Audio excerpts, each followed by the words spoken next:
While Haggai was the practical foreman on the temple site, Zechariah was the mystic in the shadows. The book begins with a series of vivid, surreal night visions meant to recharge the discouraged builders. In the first, Zechariah sees riders on red, speckled, and white horses patrolling the earth's celestial scouts, reporting that while the world is at rest, God's heart is burning for Jerusalem. Then, the vision shifts to a celestial courtroom. Zechariah sees Joshua the high priest standing before the angel of the Lord. Dressed in filthy rags that represent the nation's collective sin, Satan stands at his right hand, ready to prosecute. But God silences the accuser, declaring Joshua a brand plucked from the fire. In a stunning act of grace, the filthy rags are stripped away and replaced with rich, festal robes and a clean turban. This isn't just a wardrobe change. It's a restoration of holiness. God promises that if the leaders walk in his ways, he will bring forth the branch, the ultimate king-priest, who will remove the sin of the land in a single day. The prophet wakes to see a solid gold lampstand, but it isn't fueled by human hands. 2 living olive trees stand beside it, pipes constantly dripping fresh oil into the bowl. The message for the weary governor Zerubbabel is clear. The mountain of rubble before him won't move by human might or political power, but by God's Spirit alone. The atmosphere then shifts from peace to purging. A massive flying scroll soars through the land like a divine drone, sniffing out dishonesty in every house. Then, a woman representing wickedness is sealed inside a lead-lidded basket and carried away to Babylon by winged figures. A symbolic deep cleaning of the nation's soul. 4 chariots burst from between 2 bronze mountains, patrolling the earth to bring God's rest.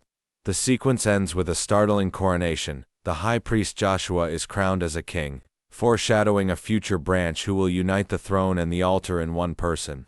The hammers have been ringing for years, and the temple is nearing completion. A delegation arrives with a religious dilemma. Should we keep mourning and fasting for the old temple's destruction? Zechariah's response is a divine reality check. He reveals that God never asked for their somber rituals. He asked for justice, mercy, and compassion.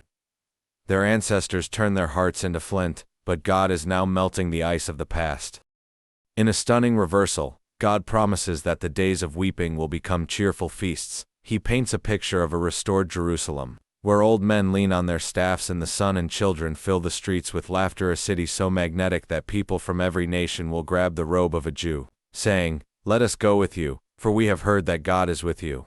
The atmosphere shifts to a burden against the surrounding nations. Amidst the clatter of war, a different kind of king emerges. He doesn't ride a war horse. He comes lowly and riding on a donkey. He is the shepherd king who restores the prisoners of hope, strengthening them like a bow in his hand to overcome the darkness. The final act of Zechariah feels like a fever dream where shadows and light collide. It begins with a tragic broken staff. Zechariah acts out the role of a good shepherd rejected by his flock. In a haunting moment of betrayal, he is paid a pittance, 30 pieces of silver, which he flings into the temple treasury. The sheep are scattered, and the land is left to a worthless shepherd who cares only for himself. But just as the darkness peaks, the heavens break. Jerusalem is besieged, yet God appears as a divine warrior. He stands on the Mount of Olives, and the earth beneath his feet splits in 2, creating a valley of escape. A piercing realization strikes the people. They look upon the one they have pierced and mourn with a bitterness that leads to a fountain of cleansing.